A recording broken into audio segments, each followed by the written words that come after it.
Estamos ante Elia Barcelo, escritora española, famosa por su trabajo en la literatura de ciencia ficción. Ha publicado innumerables libros de diferentes géneros, tantos que no podemos enumerarlos. Se la considera parte de la llamada Trinidad Femenina de la ciencia ficción en Hispanoamérica, junto a Angélica Gorodicher y Diana Chaviano. Empecemos con las preguntas. ¿Cuándo empezó a interesarse por la ciencia ficción? Pues muy jovencita. Yo diría que a los 11 años, 12 años, porque a los 11 mi padre me regaló una novela de Julio Verne y a partir de ahí me fascinó el tema y luego ya me leía todo Wells y luego empecé a leer los americanos y me di cuenta de que era el único género que para mí entonces me planteaba cosas en las que nunca había pensado y me abrió muchísimo la mente. Además tuve la suerte de que mi padre también era aficionado y entonces yo siempre que alguna cosa no la entendía o tenía alguna duda, siempre podía hablar con él y él me lo explicaba y era maravilloso. Mm. Ahora vamos con una pregunta, bueno, ¿el feminismo de segunda ola cambió el modo de la creación de mundos imaginarios? Ujú. Sí, a todo esto yo voy contestando, pero si tú tienes la sensación de que es poco o es mucho, si es mucho me haces un gesto y yo reduzco. No, no, Y estamos si bien. Y si tienes la sensación de que te gustaría que hablara más, yo hablo más. Lo que pasa es que siempre tengo mucho miedo de enrollarme demasiado y que la gente se aburra de oírme. Yo no, yo estoy feliz. Yo nunca pensé que iba a entrevistar a una Trinidad de Venezuela, a una parte de la Trinidad de ciencia ficción. Nunca lo pensé. Pues muchas gracias. Lo de la Trinidad es un poquito así curioso porque suena casi blasfemo.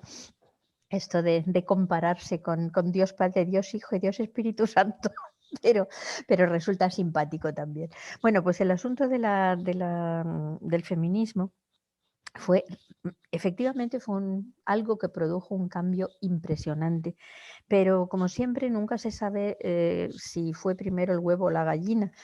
Es decir, las mujeres que empezaron a escribir así ya habían sido cambiadas en su mente por otro tipo de movimientos sociales, por lecturas, por el activismo político de los años finales de los 50, principios, mediados de los 60. Entonces ya eran mujeres que estaban hartas de que se las considerara pues eso, un simple adorno, tanto en la vida como en la literatura, y empezaron a demostrar con su comportamiento efectivo, yendo a manifestaciones, yendo a marchas, escribiendo artículos, que las mujeres somos iguales que los hombres, que tenemos los mismos derechos, que somos sencillamente la otra mitad del género humano, de la especie humana. Cuando ellas ya estaban concienciadas de todo esto, es cuando empezaron a escribir ciencia ficción desde su nuevo punto de vista, desde el punto de vista de una mujer que piensa en temas y en enfoques que los hombres no habían pensado hasta ese momento. Por ejemplo, si te das cuenta, cualquier lector que se interese por la historia de la ciencia ficción sabrá que hasta bien entrados los años 60 no había casi personajes femeninos en las novelas. Los personajes femeninos siempre eran un puro adorno. Muchas veces eran la hija del científico jefe que acababa liándose o casándose, claro, de blanco y por la iglesia, con el mejor alumno de su padre, que también era guapo y atractivo y todo esto, faltaba más. O la chica era la típica chica florero que solamente servía para tener que rescatarla de algún alienígena terrorífico. Las chicas no eran nada. No, bueno, ninguno de los personajes tenían auténtica entidad, ni los chicos ni las chicas, pero sobre todo las chicas eran planísimas, eran sobre todo guapas. El único sitio donde no eran planas eran más o menos a la altura del pecho. Ahí no eran nada planas. Entonces, las mujeres cuando empezaron a escribir ciencia ficción empezaron a plantear otro tipo de problemas, de temas, de desafíos, y los lectores y lectoras, sobre todo las lectoras, pero también muy pronto los hombres, se dieron cuenta de que estaban ampliando las fronteras de la ciencia ficción de una manera que no se hubiera podido imaginar antes. Y a partir de ahí llegamos las demás. O sea, esas fueron, digamos, que iniciaron este camino y fueron nuestras abuelas, por decirlo de alguna forma. Mm. Vale, siguiendo con las escritoras del feminismo, ¿Qué opina usted del impacto que tuvo la obra de Ursula K. Le Guin, Joan Rus y Octavia Butler, que son las tres más famosas de ese movimiento, por lo menos en mi opinión? Sí, sí, así es, así es. En mi caso, por ejemplo, las dos primeras son las que más me impactaron. A Octavia Butler llegué más tarde. Ursula Le Guin fue una de las primeras, si no la primera autora mujer que yo leí, porque en la biblioteca de mi pueblo misteriosamente había una colección, la colección Nébula de ciencia ficción, que ignoro quién la compró, tuvo que ser una locura especial porque en mi pueblo a nadie le interesaba la ciencia ficción, y yo ahí descubrí La mano izquierda de la oscuridad, me parece que fue en esa colección, pero no lo juraría. No, Y esa, Minotauro, no fue Nova, es eso fue Minotauro. Minotauro. Ah, muy bien, muy bien. Ah, ves tú qué bueno es hablar con gente que ha hecho los deberes. Yo solo tengo mi memoria y siempre me falla. Bueno, pues cuando leí a Ursula Le Guin me pareció, esto es algo nuevo, esto es algo que yo no he leído nunca. Es algo muy, muy impresionante. Me pasó muy pocas veces en la vida leer algo que digas esto de verdad es nuevo. Entonces, a partir de ahí es cuando dije, qué maravilla, hay mujeres que escriben y escriben cosas así. Y yo creo que eso es lo que nos pasó prácticamente a todos los lectores de ciencia ficción, que descubrimos que había otra manera de enfrentarse a las cosas y había otros temas que no se habían tratado. Cuando en la ciencia ficción anterior a esta generación de escritoras se trataba de algún modo o algún problema de sexo, de género, de reproducción, de cosas así, casi siempre era una versión muy, muy machista. O sea, cuando, por ejemplo, Harlan Ellison pidió a los escritores estos, a todos los grandes, que hicieran cuentos que nunca se hubieran atrevido a escribir porque nadie se los iba a publicar, si ves el tipo de enfoque que ellos le dan a estas cuestiones, lo más atrevido que se les ocurre pensar es incesto. O sea, incesto entre padre e hija, por ejemplo, cosas así. O sea, es una posición enormemente machista, mientras que las mujeres empiezan a pensar, como Úrsula, qué pasaría si el género fuera una cosa que cambia, que fuera fluctuante, que la gente no fuera siempre hombre, siempre mujer, sino que cambiara. Eso haría que todo el mundo tuviera la posibilidad de saber qué se siente cuando uno no es lo que suele ser. Me pareció fantástico y a todos los lectores y lectoras. Luego, Joanna Russ para mí fue crucial cuando leí el de cómo suprimir la escritura de las mujeres. Decía muchas cosas que yo había pensado alguna vez, pero muchas cosas que no se me habían ocurrido. Y eso me abrió muchísimo la posibilidad de pensar en grande, de pensar en amplio. Octavia Butler la conocí mucho más tarde, incluso llegué a conocerla en persona en un festival, Fue sí, sí, sí, en el 2000 o 2001, antes de en el, morir. Antes de... sí, claro, claro, después de Muerte Artificial, en el Festival Utopial en Nantes, que estábamos invitadas a la vez. Estaba también Nalo Hopkinson y entonces estuvimos comiendo juntas un día y ella estaba diciendo, porque claro, lo típico, los españoles siempre le decimos a los estadounidenses, qué suerte tenéis de poder escribir en inglés, de que haya tanta gente que pueda leeros, de que la ciencia ficción en Estados Unidos sea tan importante. Y ella decía, qué va, pero si la ciencia ficción en Estados Unidos es igual de poco importante que en todas partes. La ciencia ficción es lo último, nadie nos hace caso, nadie nos considera autores literarios. Lo que pasa es que, claro, tenemos un público más grande y podemos vender más. Pero en cuanto a prestigio, estamos exactamente igual que vosotros. Entonces me hizo mucha gracia, era una señora muy, muy agradable, muy, muy inteligente y con mucho sentido del humor, cosa que a mí siempre me gusta mucho. Entonces, estas mujeres de verdad nos marcaron a las escritoras de ciencia ficción, chicas, y yo creo que también a muchos hombres. Sí. Creo he contestado más o menos lo que No, querías. no, bien, muy bien. Ahora vamos a un plano más nacional. ¿Cómo Sí. impactó la ciencia ficción a la sociedad española en la época de la transición? Uh-huh. Pues como decíamos, la ciencia ficción es más bien minoritaria, incluso ahora, lo que no deja de ser gracioso porque si te fijas en la parte cinematográfica, las películas que más público tienen y que más dinero recaudan son precisamente grandes espectáculos de ciencia ficción. Pero la ciencia ficción como género y en libros se considera, la crítica la sigue considerando así como un poquito de segunda categoría, no tan estupenda. Entonces, en la época de la transición, en España ya había un pequeño movimiento de gente interesada por la ciencia ficción.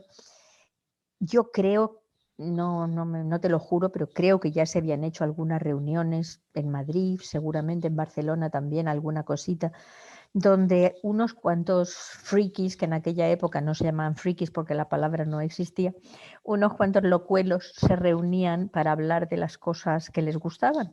Y cuando ves fotos de la época, ves, por ejemplo, que eran todo hombres y que además iban vestidos como se iba antes a los congresos, iban vestidos con traje y corbata. Están muy guapos en las fotos y parece así una cosa muy seria. Luego, poco a poco, cuando llegó la transición y toda la sociedad española se fue haciendo más divertida, digamos, más tolerante, más abierta. Ay, perdona, están tocando a la puerta. Tranquila. Y aquí nadie me oye. A ver si mi familia, alguien oye. Sí, alguien ha oído. Ya está, no pasa nada. Bueno, pues seguimos.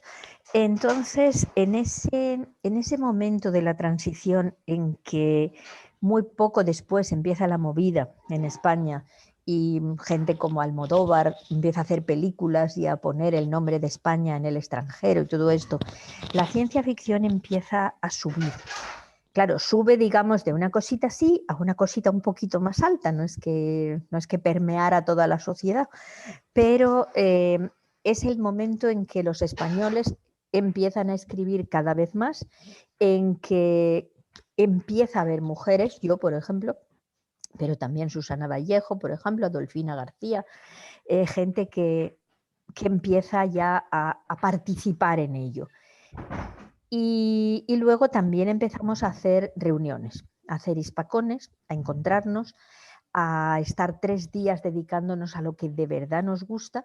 Se instituyen también los premios Ignotus y poco a poco la ciencia ficción empieza a ser algo, no te voy a decir importante porque es mucho decir, pero sí un género que empieza a consolidarse, a la vez que el género negro. El género de novela criminal también empieza a consolidarse por esa época. Y el terror viene después, más despacito.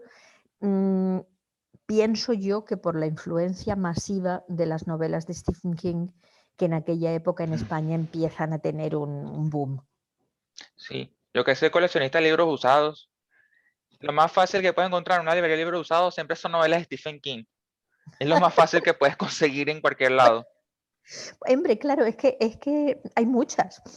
Quiero decir, el señor escribe muchísimo, es enormemente prolífico.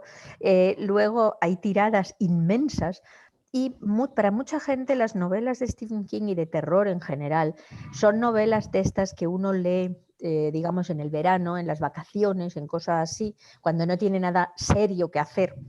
Y entonces luego las deja en el hotel o las lleva a una librería de viejo o cosas así. A mí me parece un poco una barbaridad porque yo me tomo muy en serio las novelas de Stephen King y si uno las lee con detenimiento y con cariño, se da cuenta de que Stephen King, entre otras cosas, aparte de ser un gran escritor, es el gran realista americano. O sea, a mí lo que me interesa de las novelas de King no es el monstruo que aparece y que se come al protagonista, normalmente si es niño y frágil, sino precisamente la visión que da de su país, de su sociedad y de su mundo real y de cómo va evolucionando. Yo sigo a Stephen King desde su primera novela, lo he leído todo, menos el fantasy que no me gusta nada, y me doy cuenta de eso, de cómo a través de las novelas de King uno puede llegar a conocer realmente bien la sociedad estadounidense de su época. Vale. Sagrada fue la primera obra de ciencia ficción hispana publicada por el sello Nova de Ediciones B. Mm. Ahora la siguiente pregunta. ¿Cómo fue trabajar con Miquel Barceló y cómo se sintió ser la primera hispana en aparecer en la colección? Usted fue la Mm. primera en aparecer en Sí, la sí, colección. sí, sí, sí, fue una cosa increíble. Fui la primera española o hispana, sí, y la primera, o sea, el primer autor y la primera autora. Sí. Y esto fue realmente por una cuestión prácticamente de suerte. Eh, fue porque cuando yo empecé a escribir, cuando yo hice mis primeros relatos, yo, claro, no sabía qué hacer con ellos. Yo los había escrito, me parecían ya aceptables y entonces yo quería saber si esto se podía publicar, si podía encontrar gente que los leyera. Entonces, Miquel Barceló acababa de sacar Candama, un fanzine radicado en Barcelona y que estaba empezando. Entonces yo pensé, bueno, pues si yo estoy empezando y esta gente está empezando, pues a lo mejor juntos podemos hacer algo. Le mandé 2 cuentos, les gustaron, los publicaron y a partir de ahí empezamos una amistad epistolar.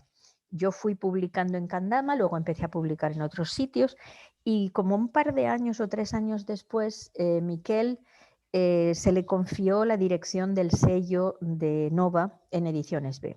Entonces Miquel empezó a elegir los títulos que iba a publicar y me escribió diciéndome, oye, ¿a ti te interesaría?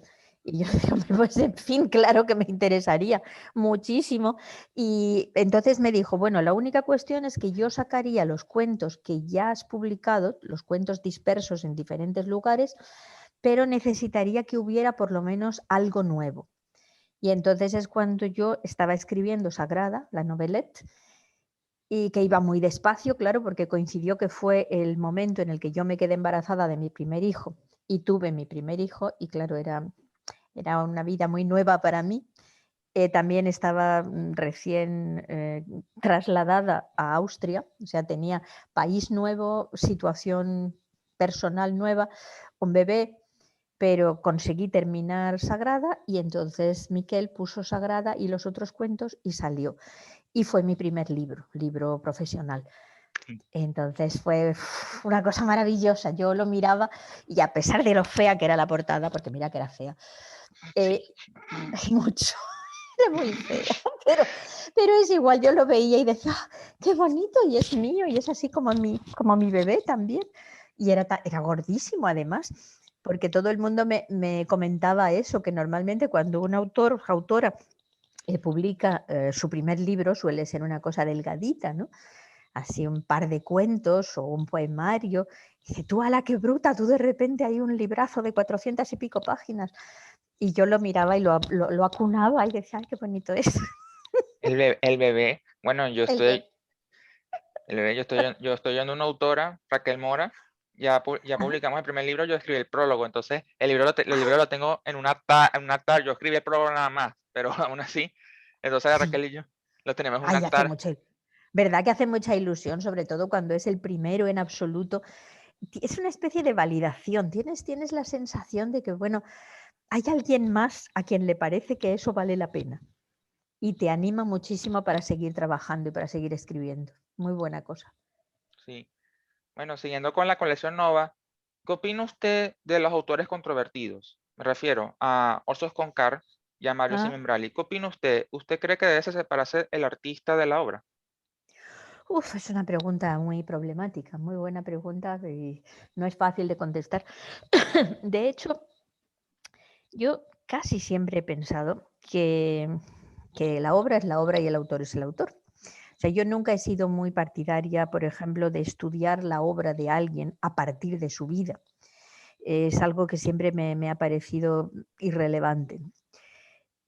Lo que pasa es que, claro, cuando estas personas todavía están vivas o han fallecido recientemente, si tú sabes cosas sobre el autor que lo hacen, le quitan mucho valor ético como persona, entonces lógicamente su obra se devalúa. Yo, por ejemplo, me pasa con frecuencia por suerte no, pero me pasa de vez en cuando que hay autores o autoras que me gustó una de sus obras, luego lo he conocido en persona, por ejemplo, Y a partir de conocerla en persona ya no he podido leer ninguna obra suya porque oigo su voz cuando leo la novela y y si ha sido, por ejemplo, una persona desagradable o una persona que vive al contrario de lo que escribe, entonces ya no puedo. O sea, hay autores que tú lees una novela, por ejemplo, y piensas, esta persona debe ser muy empática, muy agradable, muy generosa, muy tal, y luego lo conoces al natural y te das cuenta de que trata a patadas a todos los demás, que es un arrogante y un vanidoso, y dices, pues mira, que te lea tu padre porque yo no te voy a leer más. Entonces, con esta cuestión de gente como la que tú me nombras, como Scott Card o como Zimmer Bradley, los leí en su época, me gustaron, pero no veo la necesidad de releerlos porque, ¿para qué? Hay muchísimos libros, ya está. Y comprendo muy bien que alguien diga, no, yo no tengo ganas de leer textos de una persona que es homófoba o que es ultraderechista o que ha estado involucrada en abusos infantiles, cosas así. Eso es algo que no. Pero claro, nunca se puede saber del todo. Primero porque no siempre es verdad lo que se cuenta de alguien y luego porque cuando ha pasado mucho tiempo, por ejemplo, cuando tú ves una obra, lees o ves una obra del siglo XVII, normalmente tú no sabes cómo fue la vida de esa persona. Lo único que queda es la obra. Entonces, si ha pasado mucho tiempo, pues solo queda la obra y tienes que juzgar la obra sin relacionarla con el autor.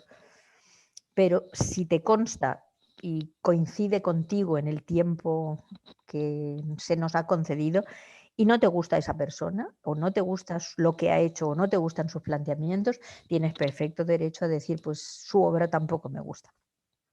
Y ya está. Ahora vamos con la sociedad actual. Con la época, la tradición, la sociedad de la información en la que vivimos hoy en día, te voy a preguntar la siguiente pregunta. Hay varias. ¿Crees que los medios de comunicación dejaron de ser referentes para saber la verdad? Como si estuviéramos en una novela de Philip K. Dick. Sí, resulta bastante triste pensar que de hecho vivimos en una novela de Philip K. Dick, porque bueno, el buen hombre estaba muy mal de la olla, pobrecito, y sufría mucho y tomaba todo tipo de drogas y eso hace cosas con tu cerebro. ¿Ves? Por lo que decíamos antes, o sea, supongo que también habrá gente que diga, yo no quiero leer la obra de un drogadicto. Y sin embargo, es verdad que era un drogadicto, Sí. pero o sea, Yo he visto, vamos, eso no. yo he visto en la serie documental Las profetas de la ciencia ficción, el tipo alucinaba, se metía. Sí, sí, sí. Se metía cualquier cosa. Claro, y luego escribía lo que escribía. Y gracias a las barbaridades que él hacía con su propio cuerpo y mente, pues nosotros tenemos obras que valen muchísimo la pena y que nos ahorran tener que tomarnos esas cosas para vivirlo en primera persona. Yo prefiero leer lo que él ha escrito y no tomar las drogas. Por ejemplo. Ay, pero me acabo de perder. Sí, decía que vivíamos en una novela de Dick. Sí, la verdad es que con esas drogas él consiguió hacerse una idea bastante clara de lo que nos esperaba en el futuro. Y en este momento yo estoy segurísima que todo lo que leemos a través de la prensa y todo esto, la mayor parte es mentira y es manipulación. Y es lo que ellos piensan que se vende o que vale la pena o que a la gente le va a interesar. Y no se preocupan mucho de hasta qué punto es verdad. En muchos casos no es que no comprueben sus fuentes, es que no hay fuentes, es que se lo inventan directamente. Entonces yo por eso siempre he sospechado bastante de este tipo de cosas y yo intento leer poca prensa y lo que leo es muy variado. O sea, cuando una noticia de verdad me interesa, entonces busco diferentes enfoques de esa noticia y veo qué dice este periódico, qué dice este, y supongo que en algún lugar de cruce entre todos ellos hay un grano de verdad. Y bueno, y luego está todo lo de las redes sociales en que cualquier ser humano pone lo que le da la gana. Y ahí sí que hay que filtrar con muchísimo cuidado porque hay muchísimos seres humanos que no tienen ni idea de lo que están escribiendo. Y dicen mentiras y barbaridades y exageraciones, inventos y cosas así. Vale, esto en base a la anterior pregunta. ¿Los medios de comunicación son herramientas ideales para la toma de decisiones o los oyentes o espectadores o lectores tienen que, digamos, buscar otra información fiable para tomar la decisión.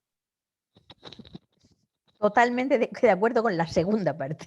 O sea, a mí me parece que es bastante curioso que ahora casi todo el mundo nos hemos aficionado a cuando tenemos un problema de la índole que sea, un problema jurídico, un problema médico, un problema de lo que sea. Lo primero es irte a internet a ver qué sacas de información. Entonces, claro, primero sacas informaciones muy contradictorias y luego también sacas informaciones muy superficiales. Y hay muchísima gente que con dos cositas que ha leído aquí y allá piensa que ya sabe del tema. Para ponerte una anécdota que me hizo muchísima gracia, hace un par de años fui con una amiga mía al médico para una cosa bastante simple, una pequeña operación. Y entonces mi amiga ya se había leído naturalmente todo lo que encontró en internet y llegamos allí cuando el médico le dijo que le aconsejaba la operación por tal y por tal. Entonces ella empezó a decir, sí, pero yo he leído que podría suceder no sé qué, yo he leído que tal. Y entonces le dice, ¿ha estado usted consultando al doctor Google? Y dice ya, pues sí. Dice, bueno, pues yo creo que lo más sensato sería que cogiera usted una segunda opinión. Consulte usted también con el doctor Yahoo. O sea que le digo, por favor, no haga esas tonterías, mujer. Vaya usted a un profesional y mire a ver qué puede hacer. Entonces pienso que las redes sociales, los medios de comunicación digitales y tal ayudan mucho, pero no hay nada que pueda sustituir a un buen profesional. Vale, esta es una pregunta muy abierta. Lo bueno es que calculé bien el tiempo Bueno, y a hay ver. tiempo. Ujú. ¿Vivimos en una distopía o utopía? Ja, qué pregunta, qué pregunta. Sí que es muy amplia. Pues va a sonar bastante raro, pero en principio, hablando de nuestra parte del mundo, vivimos en una utopía. Lo que pasa es que, claro, el mundo cada vez está más, como dicen en alemán, por lo menos la tijera se abre cada vez más. Depende de en qué lugar del mundo estés, estás viviendo en una distopía o en una utopía. Yo me figuro que los que en este momento están viviendo en el Congo o en Ucrania o en Corea del Norte o Venezuela. en tantísimos sitios, está claro que están viviendo en una sociedad distópica horrorosa. Por ejemplo, estamos hablando en español, la gente que vive en Cuba, que habla español como nosotros, está viviendo en una situación increíblemente dura. La gente que está viviendo en España en estos momentos, estamos viviendo prácticamente en una utopía. O sea, tú imagínate que estamos en un lugar donde cuando tú te pones enfermo, vas al hospital y te curan, te hacen todo lo que tengan que hacerte, sin que tengas que pagar nada aparte. Tú estás viviendo en un país como Estados Unidos y si no tienes dinero propio en el banco para poder pagar lo que necesitas, te mueres porque no hay una seguridad social. En España eso no sucede. Tú vas y te curan y te arreglan y pagan lo que haga falta y te dan las medicinas que necesitas. Tú ahora en cualquier país de nuestra parte, del occidente europeo, hay este tipo de restaurantes, por ejemplo, donde hay una cinta transportadora donde van pasando cosas buenas y apetitosas y tú pagas un dinero básico al entrar, pagas, no sé, 15 euros o lo que sea, y puedes comer cualquier cosa que pase por delante de ti. Eso es algo que en la Edad Media la gente imaginaba. O sea, eso era el país de jauja. Eso era el lugar donde la comida volaba alrededor y venía y tú la cogías sencillamente del aire, ¿no? Estamos viviendo en un sitio donde tienes derechos que te protegen, derechos civiles, donde los derechos de hombres y mujeres son iguales. Todo eso es una utopía. Elegimos a nuestros políticos. O sea, tú vas y tu voto vale exactamente igual que el de otra persona, sin importar si eres hombre, mujer, blanco, negro, gordo, flaco, da igual. Todo eso son cosas utópicas. Y cosas que además hemos conseguido después de mucha lucha y mucho esfuerzo y que tenemos que intentar mantener como sea. Hay otros países donde no les ha ido tan bien y entonces están viviendo en una sociedad donde no todo el mundo es igual, donde no hay para todos, donde si no tienes dinero no te curan, donde no puedes votar a tus gobernantes, donde las mujeres están aplastadas por los hombres y por el sistema, que no puedes ni siquiera ir a la escuela, por ejemplo, siendo niña, donde no puedes decidir qué hacer con tu cuerpo, tu reproducción y tu maternidad, sino que hay un hombre que decide por ti. Eso es una distopía. Entonces, en el planeta tenemos las dos cosas, por desgracia. Mm. Bueno, volviendo al tema de distopías, para mí la obra más aterradora que yo he leído hasta ahora es La parábola del sembrador de Octavia Butler. Ujú. Por, Sí, es que hay muchas... Sí, sí, dime. sí, lo digo porque en Venezuela, exactamente Sí, lo que aparece en la obra es exactamente lo que aparece en Venezuela. ¿así? Sí, es igualito a Venezuela, pero en Yo vez de nunca estuve... Venezuela es Estados Unidos. Es que Igualito. nunca estuve en Venezuela, por desgracia, porque dicen que es un país precioso, pero no he tenido, o sea, habría tenido ocasión, porque el año pasado, no, hace año y medio, cuando me dieron el Premio Nacional, entre otras cosas, tenía una invitación para ir a Venezuela y no pude ir por la pandemia. O sea que, entonces sí, tienes razón en el sentido de que hay muchísimos lugares de este mundo donde quizá los que lo están viviendo no se dan cuenta de que están viviendo en una distopía. Pero por eso la literatura es tan importante, porque si uno lee ciertas cosas, empieza a darse cuenta de lo que le pasa y empieza a darse cuenta de quizá de qué camino podría emprender para ir cambiando, para ir mejorando. Para mí la peor distopía que he leído en mi vida es la del 1984. Esa la leo y la releo, cada 2 o 3 años la vuelvo a leer, quizá con la esperanza de que esta vez acabe de otra manera. La Es novela es muy triste. tristísimo. Es horrible, es horrible. Tiene el mejor final, el final más demoledor que he leído yo en mi vida. O sea, me parece genial, me parece de verdad de lo mejor que ha escrito nadie nunca desde que empezó la literatura. Ujú. Vale, ¿cree que la ciencia ficción es una guía útil para predecir el futuro? No, no, no, nosotros no somos Rapel, no somos el adivino, no tenemos bola de cristal, no tenemos ningún interés en predecir el futuro. De hecho, la ciencia ficción utiliza el futuro simplemente como herramienta. La ciencia ficción trabaja para y sobre el presente. O sea, lo que importa en la ciencia ficción es que nos demos cuenta cómo hemos llegado aquí, qué nos ha pasado, qué nos puede pasar si esto sigue adelante. A mí me parece que lo más importante es darse cuenta de lo que está sucediendo ahora y extrapolarlo. Por eso la ciencia ficción en muchos casos se la conoce como literatura prospectiva, en el sentido de que una gran parte de la ciencia ficción intenta ver hacia dónde nos van a llevar los caminos que se están abriendo ahora. No toda tiene que ser prospectiva, pero es un gran elemento. Entonces, la mayor parte de las cosas que usamos, de elementos temáticos que usamos en la ciencia ficción, son cosas que ya existen, pero que no toda la población conoce. O sea, cuando tú, por ejemplo, ahora escribes una novela pensando en qué va a suceder cuando las inteligencias artificiales tomen conciencia de sí mismas, las inteligencias artificiales ya existen, solo que la mayor parte de la gente no se da cuenta de que ya existen.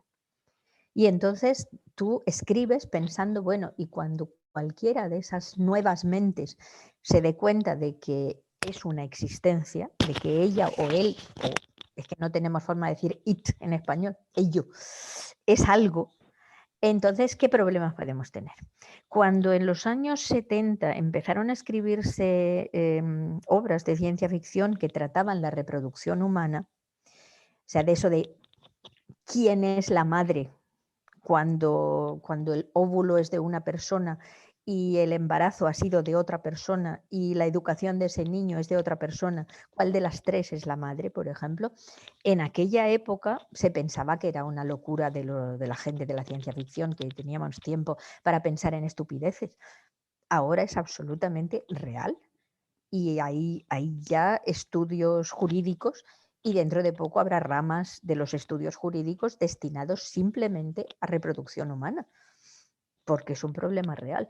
Entonces, la ciencia ficción no trata de ver qué va a pasar dentro de 200 años, sino de advertirnos, muchas veces advertirnos, a veces jugar con las ideas de qué va a pasar cuando, por ejemplo, nuestro sistema ecológico se venga abajo y entonces empecemos a pensar, quizás sea buena idea que las inteligencias artificiales decidan cómo hacer sobrevivir al planeta. Entonces supongo que lo primero que harán será cargarse a la especie humana, que es quien está destruyendo el planeta.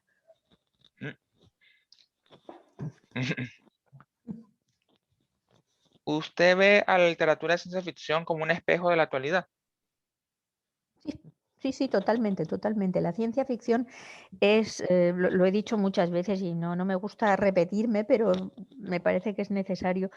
La ciencia ficción es el único género literario que trata temas realmente nuevos y que muestra la realidad en toda su extensión.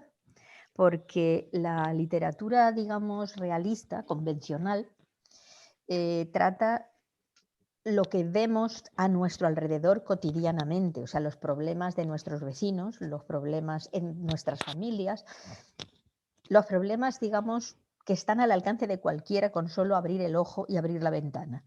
La ciencia ficción trata los problemas reales, actuales, pero escarbando un poco más y yendo a los laboratorios o a los observatorios o a los departamentos de las universidades donde se estudia el comportamiento humano o las relaciones entre distintos modelos de sociedad, entre los géneros, son cosas que la literatura convencional no trata. O sea que la literatura de ciencia ficción es lo más real y lo más actual que tenemos hoy en día. Mm, Volviendo a la ciencia ficción, digamos, hispánica, ¿qué opina usted que ahorita hay un auge muy alto de escritores y escritoras de ciencia ficción? Uy, contentísima. Imagínate, cuando yo empecé éramos 4 gatos y ahora, bueno, ahora somos 8, tampoco quiero decir, tampoco se trata de que hayamos invadido el mercado de la literatura española, pero estoy muy contenta que haya más gente joven que se esté incorporando a las filas de la ciencia ficción y me hace mucha ilusión pensar que muchísima de esa gente joven son mujeres. De todas las edades, hay chicas muy jóvenes y hay mujeres que a cierta edad, no sé, digamos a partir de los 40 o los 50 incluso, se dan cuenta de que es una literatura que les gusta y que ellas también tienen algo que ofrecer. Entonces, cada vez hay más lectoras de todas las edades, pero cada vez hay también más escritoras que empiezan a escribir más tarde digamos, de lo normal, entre comillas, y se dan cuenta de que pueden hacer muchos aportes. Y una cosa muy bonita que también me pone muy contenta es que cada vez hay más hombres que ya no miran si quien ha escrito una novela es hombre o mujer. Antes, por ejemplo, se miraba mucho extranjero nacional. O sea, si el nombre sonaba anglosajón, ya era como una garantía de que era una buena cosa. Mientras que si el nombre era, yo qué sé, Gómez o Pérez o algo así, ¿cómo va a haber a alguien bueno escribiendo ciencia ficción llamándose Martínez? Y sin embargo lo hay. Está Rudy Martínez, por ejemplo, que tiene un apellido totalmente español y sin embargo es muy bueno. Voy a preguntar, ¿qué opina usted de que ahorita los premios principales de ciencia ficción, Hugos, Nébulas, Locus, estén premiando a más mujeres que hombres? Me parece que, considerando que en los últimos 50 años premiaban solo hombres, pues que no me parece mal. Yo espero que, o sea, yo por lo que he visto, se está premiando de verdad la calidad. Entonces antes se premiaba a hombres porque básicamente todos los que se presentaban eran hombres o todos los Sí. que publicaban eran hombres. Entonces, bueno, claro, ¿cómo vas a premiar a una mujer si no ha publicado nada? Luego hubo una época en que sí había publicaciones femeninas, pero se consideraba que, bueno, que entre un hombre y una mujer, clarísimamente, por calidad, también entre comillas, ganaba el hombre. Y poco a poco se han ido dando cuenta de que las mujeres no escriben de una manera diferente. O sea, a un texto no se le nota si ha sido escrito por un hombre o una mujer, si no lees el título. Y hay textos de altísima calidad de mujeres, de altísima calidad de hombres, muy mediocres de hombres, muy mediocres de mujeres. O sea, es normal. Y ahora, como cada vez hay más aporte femenino a la ciencia ficción, pues hay más posibilidades de que ganen mujeres. A mí me parece bastante normal y bastante sensato. Sí, bueno, ahorita, por ejemplo, yo estoy muy contento. Yo recuerdo cuando llegué de Venezuela, mi sueño de Venezuela, yo quiero tener todas las novelas de Úrsula K. Le Guin en físico. Cuando llegué aquí estaban descatalogadísimas. En Claro. Venezuela nada más conseguí La Costa Más Lejana y De Leche, de suerte. Ah, En una ujú. librería así que estaba tirado en La Costa Más Lejana. Yo matándome, buscándome las otras 4 novelas, las 5. Pero ahora se están reeditando, ¿no? Sí, se están editando. Tengo casi toda la colección de Úrsula K. Le Guin. Ah, muy bien, muy bien. Eres otro amante de Ursula K. Le Guin. Muy Ay, bien. sí, me encanta. Yo me leí todo Terramar. De hecho, Sí. Sí. la Ujú. siguiente pregunta tiene que ver con Terramar. Úrsula K. Le Guin, la primera trilogía, los primeros 3 libros fueron novelas, a mi opinión, de aventuras. Sí. Bueno, mm, De seguro. aventuras, claro que tener cuidado porque Le Guin siempre le gustaba más los temas de Carl Jung y freudianos en sus obras. Por ejemplo, el primer libro de Sí. Terramar, el villano no es alguien con un anillo especial, alguien mágico, sino es la propia sombra, pero que representa la soberbia del protagonista. Ujú, Pero cuando llegamos a Tejanju, de hecho, Le Guin incluso dice que Tejanju fue muy controvertido porque se fue más a su lado verdadero, su lado feminista. ujú. Opinión, la segunda trilogía yo la llamo la trilogía de la reflexión, cuando Le Guin reflexiona sobre los géneros y la sociedad en Terramar. ¿Qué opina usted de la controversia que recibió Le Guin cuando cambió su enfoque? Pues que todo el mundo tiene derecho a opinar después de haber leído, eso sí, o sea, lo que no es plan es opinar sin haber leído nada, pero todo el mundo tiene derecho a su opinión y unas veces, digamos, coincide con los argumentos y otras veces no. Pero yo pienso que Úrsula tenía perfecto derecho a cambiar su enfoque y hacer lo que le diera la gana porque era su obra. Lo que pasa es que, claro, hay muchísimos fans que se acostumbran a algo y cuando de repente lo cambias o tú decides otra cosa o evolucionas, se sienten casi ofendidos o muy dolidos de que no les des exactamente lo que ellos querían leer. Entonces, en ese caso, Ursula Le Guin era una mujer muy reflexiva, muy filosófica, que además entró mucho en la teoría literaria y en la teoría del feminismo y de muchas otras cosas, y se fue haciendo, yo creo que con los años se fue haciendo cada vez más filosófica. Sí. Y por eso empezó a bajar, digamos, el componente narrativo, el componente de trama de sus obras. Al principio sus obras llevaban tanta trama como las de sus colegas. Digamos, pasaban muchas cosas. Y entonces con el tiempo hay más reflexión que sucesos. Pero eso es una manera de evolucionar. Cada persona evoluciona de un modo. Y entonces se trata de si a ti como lector o como lectora te gusta esa evolución o no te gusta esa evolución. A mí es que como yo también soy muy, o sea, en mis ficciones no, pero yo también soy muy académica por, digamos, por desarrollo vital, pues entonces a mí me gusta también que haya mucha elucubración y mucha teoría y mucha filosofía en los textos, pero me siguen gustando las tramas. Personalmente yo uso mucha trama y cuando quiero reflexionar sobre algo hago un artículo, hago ensayo. Sí. Ahora la siguiente pregunta.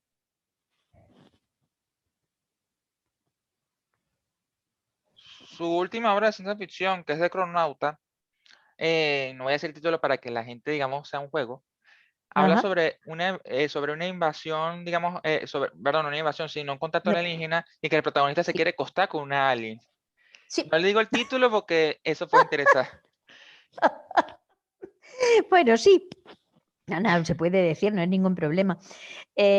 No, además yo no soy partidaria de lo de los spoilers, a mí me da igual lo de los spoilers, me parece, a mí al revés, cuando me destripan un poco una trama, me apetece más leerla, porque digo, uy, qué curioso, a ver cómo lo ha hecho.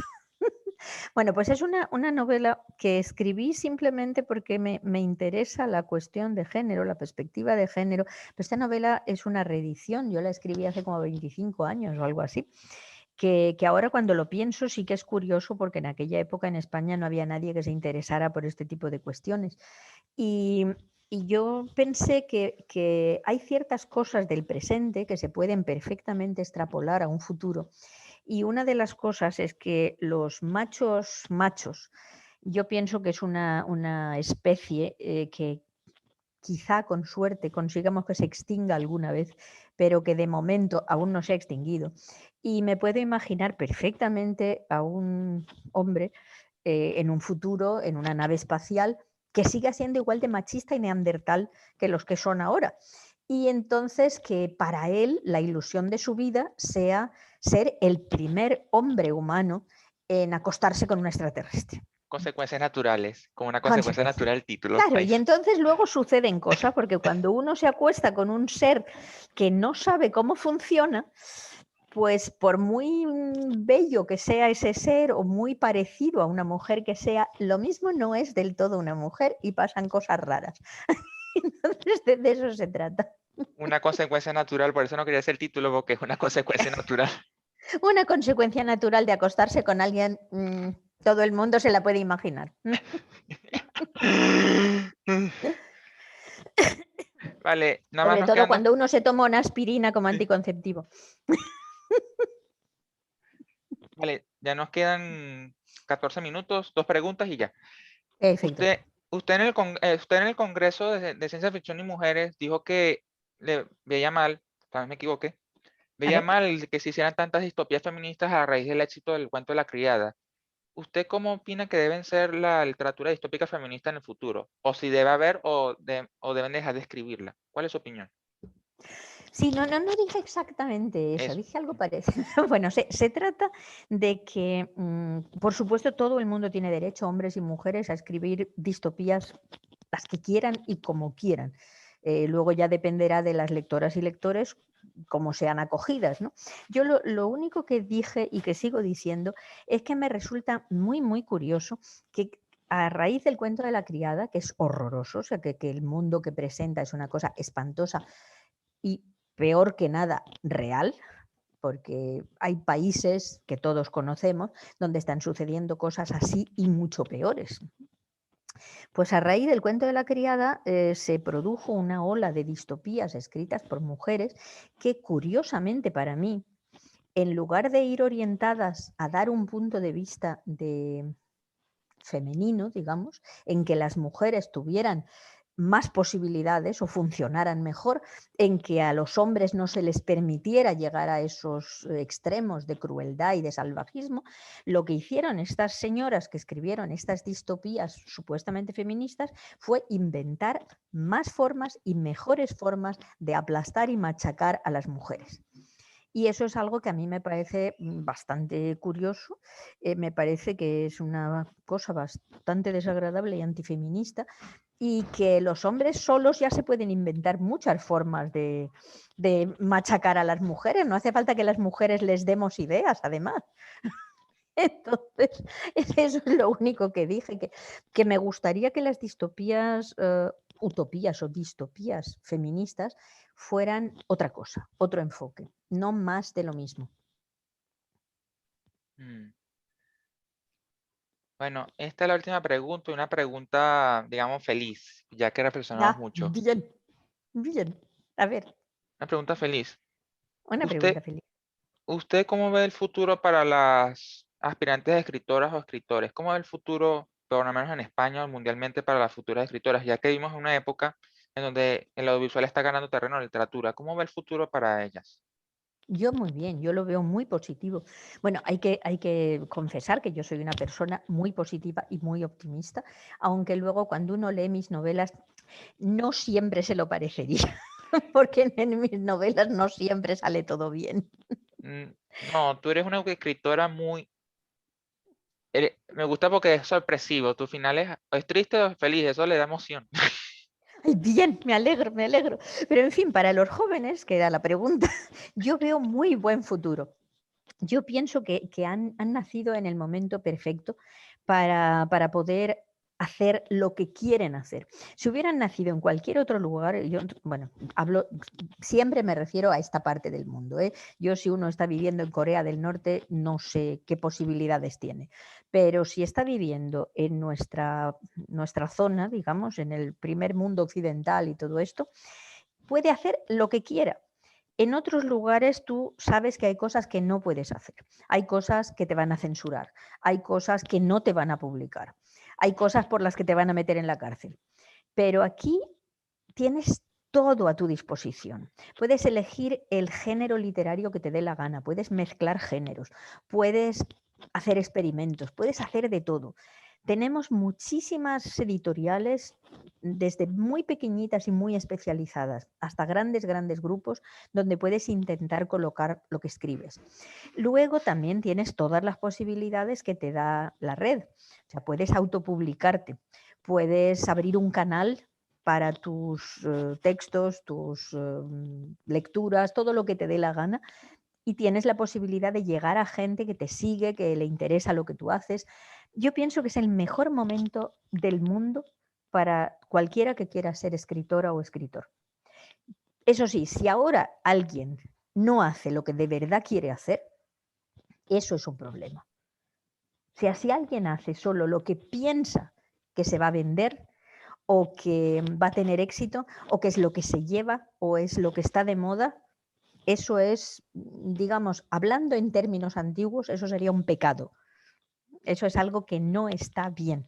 Teniendo todas las posibilidades, limitártelas solo por cuestiones económicas, eso es algo que a mí no me gusta. Pero a mí, o sea, es mi opinión. Vale, muchas gracias. Bueno, si hubiera un poquito más de tiempo, me gustaría discutir contigo las obras de Le Guin y Joanna Rus y las otras escritoras Sí, como, por ejemplo, Bonda, el Bonda apellido McIntyre. ¿Mm? Ujú. De Bond hace mucho tiempo que no la he leído. Ahí no podría yo entrar mucho porque me leí la serpiente de sueño y la otra serpiente, tienen par de serpientes, y me gustaron mucho entonces, pero ahora ya no puedo hablar realmente con propiedad porque las tengo muy, muy olvidadas.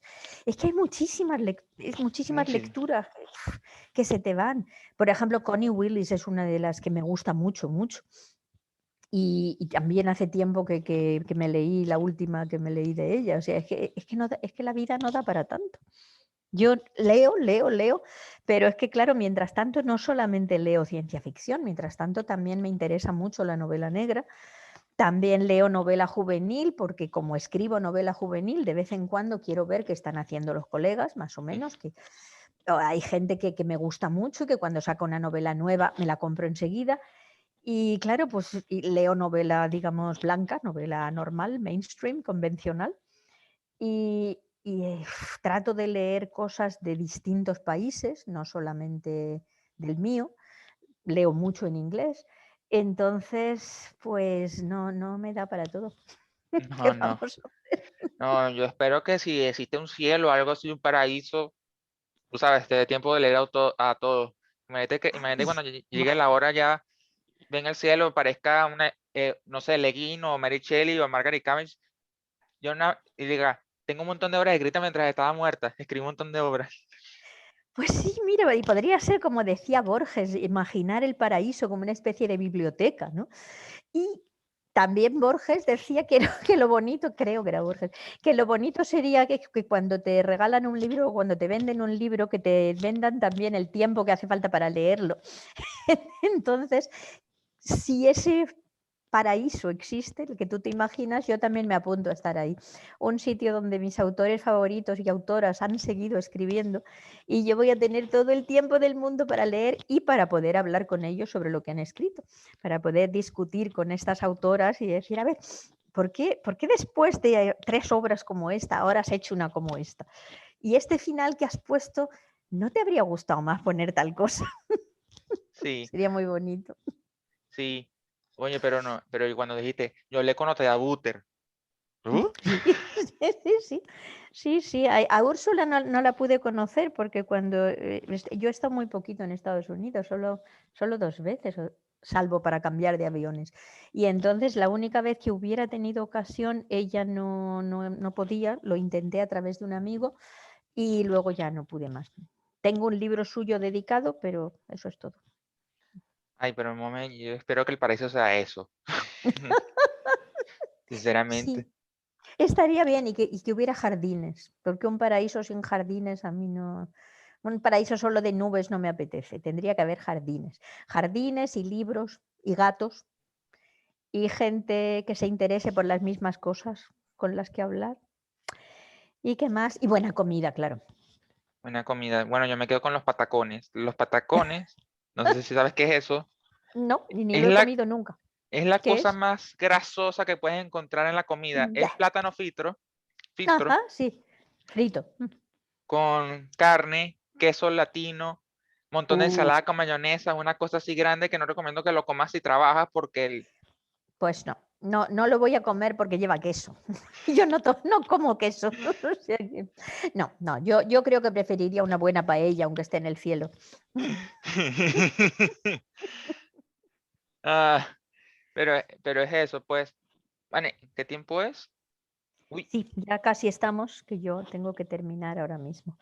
Muchísimas gracias por la entrevista, lo he pasado muy bien, ha sido una gran entrevista. Excelentes preguntas, David.